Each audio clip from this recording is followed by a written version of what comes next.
Every National Hockey League fan in St. Louis loved this guy. The men wanted to be like him. The girls wanted to meet him. There have been many nights he'd walk out of the St. Louis arena with his long flowing hair, blonde hair. He'd have a beautiful woman on his arm. He'd get into his convertible and he'd drive off into the St. Louis night. Wherever you are, this is the Christian Athlete, My Story. Fly ball deep into right field, going and going, gone. A three-run home run. Shooting a ricochet. Oh, what a stop! That's an amazing save.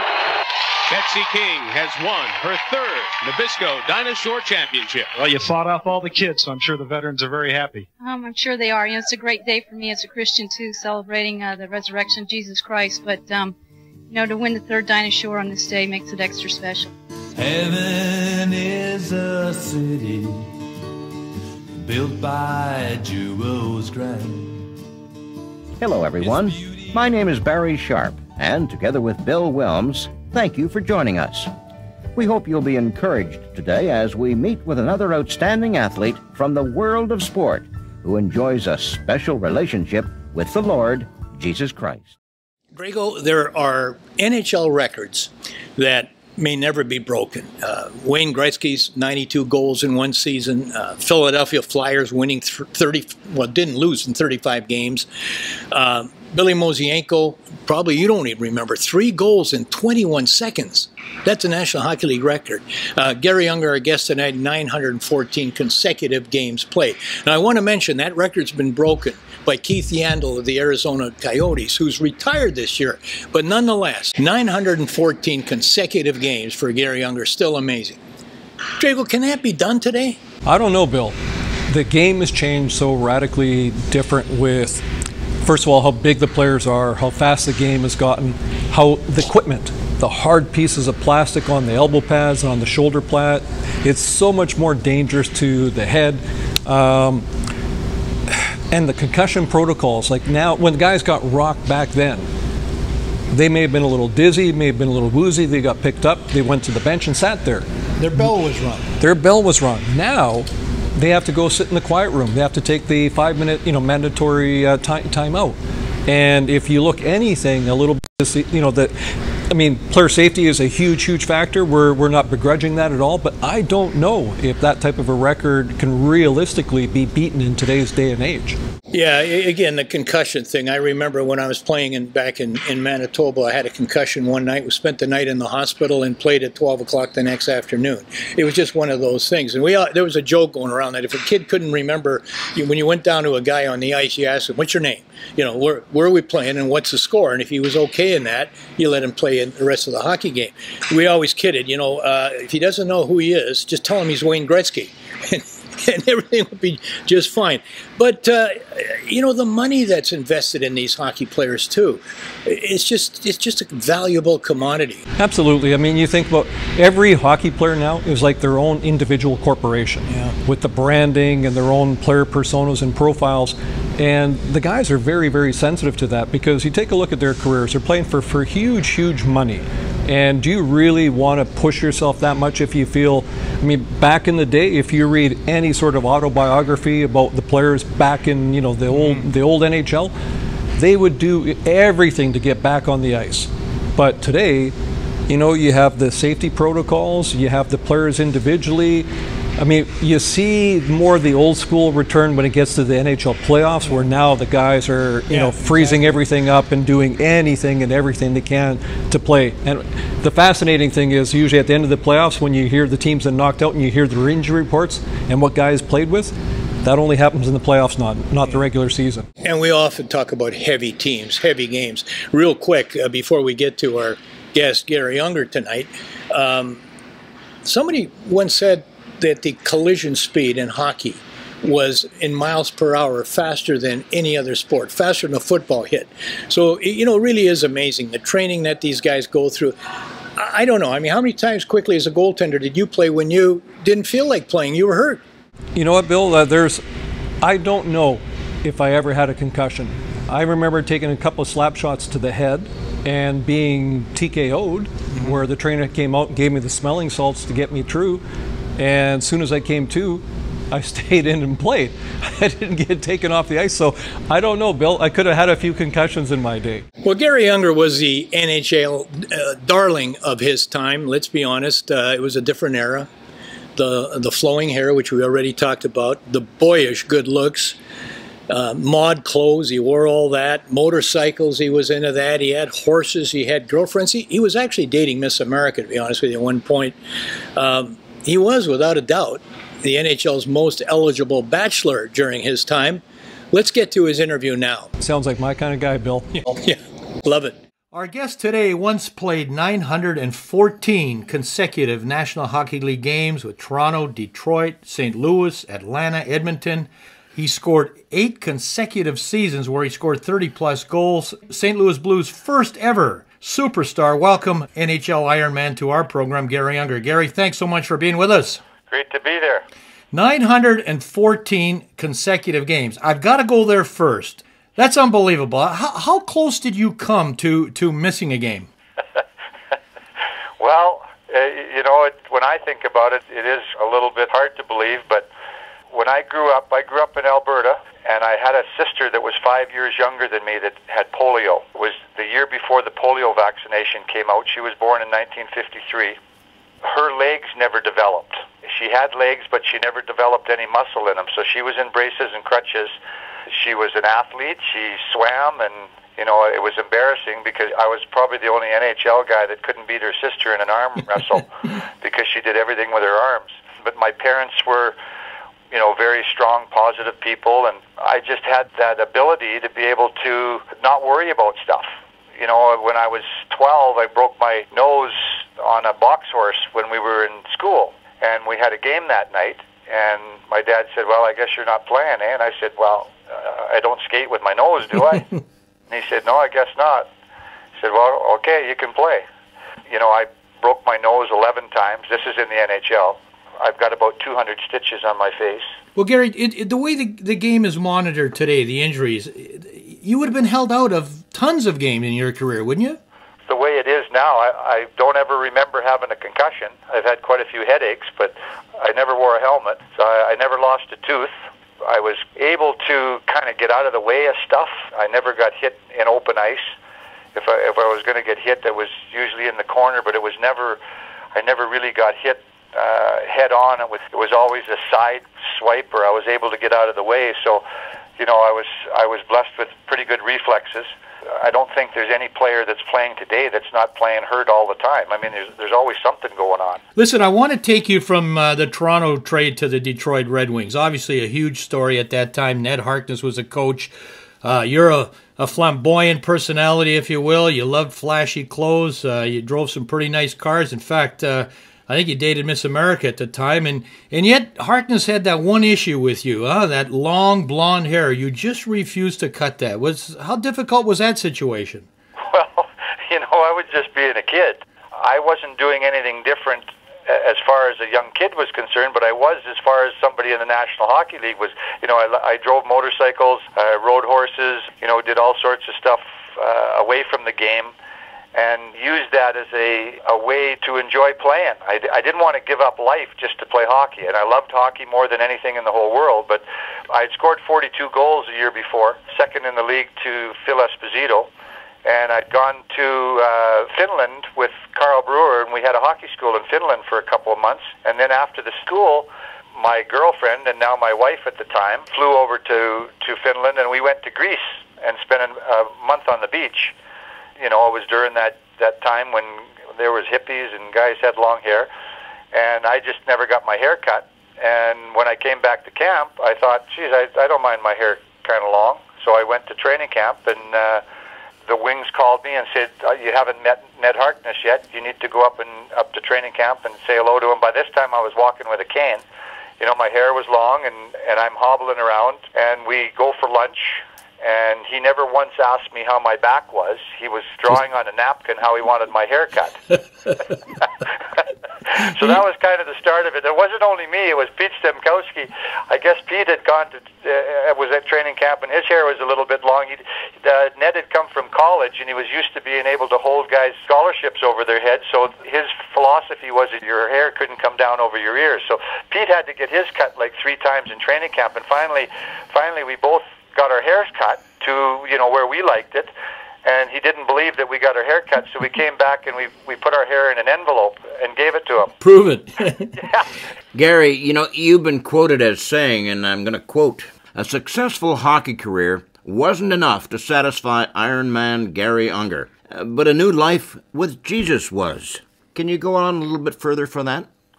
Well, when you're young and you have all these goals you set before yourself, you think that if you achieve this job, if you achieve this stature in life, if you get that house, that car, that all those different things that you think are going to make you happy, you've arrived.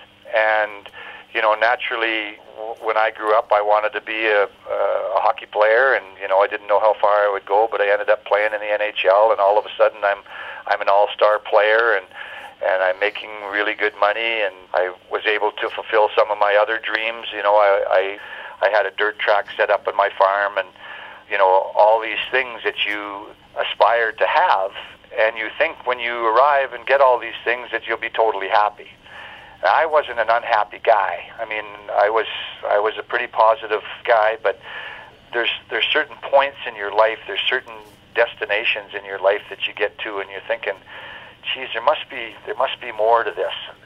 We were playing Minnesota in the playoffs. We were down 3-2, and we were going back to St. Louis to play the 6th game, which we had to win. I was coming from my car and going down the tunnel that goes into the back door of the rink. I was walking through the crowd signing autographs, and that's when one kid said to me, "Do you know where you're going to spend eternity?" And I said, "Well, don't bug me now. I got a hockey game to play." And then that summer on my farm, I used to have a big pig roast. One of my good friends at the party was Bob Gassoff, who was probably the toughest guy I ever played with in the NHL. About 4 o'clock in the afternoon, I saw Bobby trying to start one of the motorcycles. I went over to him and I said, "Listen, Bobby, I don't think, with your drinking and what we've been doing today, I don't think you should be driving a motorcycle." He said, "Oh, yeah, it's okay." And then somebody came to me and said, "We need some more mix for the party, we need some more food, whatever we need to do," and I got sidetracked. So Bobby and Bruce Affleck and 2 boys that were my agent's little boys, they got on their motorcycles and they drove out to the end of the easement of the gravel road, and the little boys stopped and said, "Listen, we're not supposed to go any farther because we can't drive on the road." Bobby was just in shorts and a t-shirt, no helmet. And he said, "Well, we'll just drive up the end of the road and come back." So they ended up going up about 2 miles up the road, and about 6 o'clock, this was about an hour, maybe an hour and a half later from when I told them not to touch the motorcycle, and all of a sudden I got a phone call. There was something in my spirit telling me that this was not a good phone call. Either I'd been traded or something else had happened. Bobby was on the wrong side of the road coming over this hill, and he hit this car head on and was killed instantly. What did that do for you? Well, right away, the face of that kid, here's the toughest guy that I've ever played with in the National Hockey League. The guy's 24 years old, got his whole life in front of him, his wife is pregnant, and now he's gone. And that kid's face came up and said, "Where are you going to spend eternity?" I didn't know at that point. Mm-hmm. I didn't know where he'd gone, and it could have been me just as easy as him. It was like you're saying, where did you come from and where had he gone, huh? And where did he go? And it could have been me just as easy as him. I mean, it would just happen to be him. We were all just as goofy, doing stupid stuff, and there he was. So, Now you go to Atlanta after that at some point, and I understand Paul Henderson, Jean Pronovo certainly have an impact on your life. Well, I actually asked to be traded from St. Louis. That's when I started having these questions, and I thought maybe that void in my life was a Stanley Cup. And I was over 30 at this time, and I'm thinking I'm not going to play that much longer. So I needed to get to a team that was going to win a Stanley Cup. And that's when I asked to be traded. I ended up going to Atlanta. And when I got to Atlanta, Paul Henderson and John Pronovo were there. Also Bobby McMillan and a couple of other guys that I'd played with that were still single. And they told me that there was some problems on the team. Not problems, but there were some different guys on the team. They had some Christian guys. And I thought, well, that's kind of strange coming from these guys, because one of the guys on our team was a guy named Eric Vale. He was a great hockey player, but he held the record for drinking 55 beers after a game. And these guys were telling me that these Christian guys are strange. So I thought, well, instead of taking anybody's opinion for this two different groups, I was going to sit back and see where they were at. So anyhow, the more time I spent with John Pronovo and Paul Henderson, the more I realized that they had something different. You know, they made a commitment to Christ, and their life had changed, and their marriages were solid, and they invited me to go to a Bible study, and then they also invited me to go to a Christian Athletes Convention, which was in Phoenix, Arizona, which I took my wife down to. And the more I was around these guys, the more I realized that if I was going to say no to God, which they were talking about, if I was going to say no to the Bible, then I wasn't going to take somebody else's opinion for it. Everybody would say, well, that Bible's all a bunch of, I don't believe that. So I decided to start reading and finding out some more information for myself. Well, when we went to the conference in Phoenix, we didn't know exactly what we were getting involved in, but they said if you didn't like it, you could sit by the pool and just kind of enjoy the few days that you were down there. So we went to the first meeting. It was at 9 o'clock in the morning, and a guy named Garry was speaking, and he's a marriage counselor. And he was talking about what the job of a husband was. And it was like there was nobody else in the room. It was like he was speaking directly to me. And both my wife and myself, after that first meeting, we never missed a meeting for the rest of the day. And it was very simple. That night, my wife and I got away by ourselves, and we discussed what went on in the day, and both of us got down on our knees and invited Christ to come into our life and into our marriage. Our marriage wasn't great at the time, and that was the start of my, all the things about where Bobby had gone and all these questions that I had. There was people there that was answering those questions. That void that I had in my life wasn't a Stanley Cup, and it wasn't more money or a bigger contract. It was a personal relationship with Christ that changed my life and changed my priorities. I know you've also been quoted as saying, it doesn't matter how many goals we've scored, it doesn't matter what else we've accomplished. God will ask you only one question one day, and that is, what did you do about Jesus? Did you accept him or reject him? We thank you so much for sharing this with us, and we've enjoyed having you on our program so much. Drago, quite the interview with Garry Unger.